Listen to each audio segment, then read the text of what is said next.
Hi friends, இன்றைக்கி வந்து சின்ன மருமகள் வந்து என்ன நடக்க போகுது அப்படின்னு பார்த்தீங்கன்னா, ஸோ நம்ம தமிழ்ச்செல்வி வந்து அங்கேருந்து வந்து டைவர்ஸ்க்கு வந்து சம்மந்தம் சொல்லிட்டு வீட்டுக்கு வந்து வராங்க. வீட்டுக்கு வந்து வரும்போது பார்த்தீங்கன்னா, அவங்க ஃபேமிலியே பார்த்தீங்கன்னா சேது ஃபேமிலியே வந்து மொத்தமாக எல்லோரும் வெளியே வந்து நின்றுட்டுருக்காங்க. இவ வரக்கூடாது, உள்ளக்க வரக்கூடாதுன்னு சொல்லி கேட்கறதுக்காக. அப்போ வந்து பார்த்தீங்கன்னா, நம்ம சேது வந்து சொல்கிறாங்க, நீ எதுக்கு இங்கே வர, இங்கெல்லாம் நீ வரக்கூடாது, வைக்கக்கூடாதுன்னு சொல்லி சொல்கிறாங்க. நான் எதுக்கு இங்கே வரக்கூடாது, அங்கே தான் சம்மந்தம் சொல்லிட்டு தானே வந்திருக்கீங்க, சேர்ந்து வாழணும்னு சொல்லிட்டு தானே வந்திருக்கீங்க கோர்ட்டில் அப்படின்னு சொல்லி. அதெல்லாம் நான் உங்களாம் கூடலாம் வாழ முடியாது, வைக்க முடியாதுன்னு சொல்லி வந்து சேது வந்து கத்துறாங்க.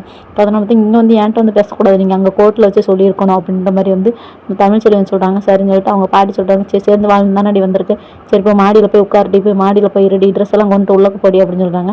உடனே வந்து நான்லாம் உள்ளக்கெல்லாம் வரல பாட்டி, நான் இங்கேயே ஹவுட்டர்ஸ் இருக்கலாம், அங்கேயே நான் தங்கிக்கிறேன் பாட்டி. இங்கே உள்ள சாப்பாடு எனக்கான சாப்பாடு செலவு, அது கரண்ட் பில்லுக்கு, அந்த வீட்டுக்கு வாடகை எல்லாமே வந்து நான் கொடுத்துட்றேன் பாட்டி.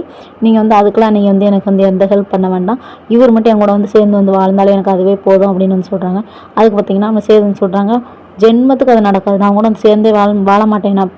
நான் நீ என்ன சொன்னால் சரின்னு கேட்குற சேது வந்து நான் இப்போ கிடையாது, இப்போ வந்து என் கூட நான் சேர்ந்தே வாழ மாட்டேன் அப்படின்ற மாதிரி வந்து உறுதியாக இருக்காங்க. உறுதியாக இருக்கும்போது பார்த்திங்கன்னா, நம்ம சேதோட அத்தை வந்து எப்பயும் போல சொல்லுவாங்கள்ல, அட்ரா சக்கு அப்படி சொல்கிற சிங்கக்குட்டி புலிக்குட்டி அப்படின்னு பெருமையாக அவங்கள வந்து பீத்திக்கிட்டு அதுக்கப்புறம் வந்து சொல்கிறாங்க, நீங்கள் அவனே சேதுவே வேணான்னு சொல்கிறேன், நீங்கள் எதுக்கு அவளை உள்ளே கூப்பிடணும்னு நினைக்கிறீங்க, அவன் அங்கேயே இருக்கட்டும், இங்கெல்லாம் வரக்கூடாது, வைக்கக்கூடாதுன்னு சொல்லிட்டு நம்ம வந்து சொல்லுவாங்க. சொன்னோன்னு பார்த்தீங்கன்னா, தமிழ்ச்செல்வி வந்து இங்கே தான் போய் நான் இருக்க போகிறேன் அப்படின்னு சொல்லிட்டு வரமாட்டேன், உள்ளக்கெல்லாம் வரமாட்டேன் அப்படின்னு சொல்லுவாங்க. சேது வந்து நான் அவங்களாம் சேர்ந்துலாம் வாழ முடியாது அப்படின்ட்டு வந்து சீரியல் வந்து முடிச்சிருக்காங்க. ஸோ அவ்வளோதான். Okay, bye bye, tata. இந்த வீடியோ பிடிச்சிருந்துச்சுன்னா மறக்காம என்னோட சேனலை வந்து சப்ஸ்கிரைப் பண்ணி வச்சுக்கோங்க.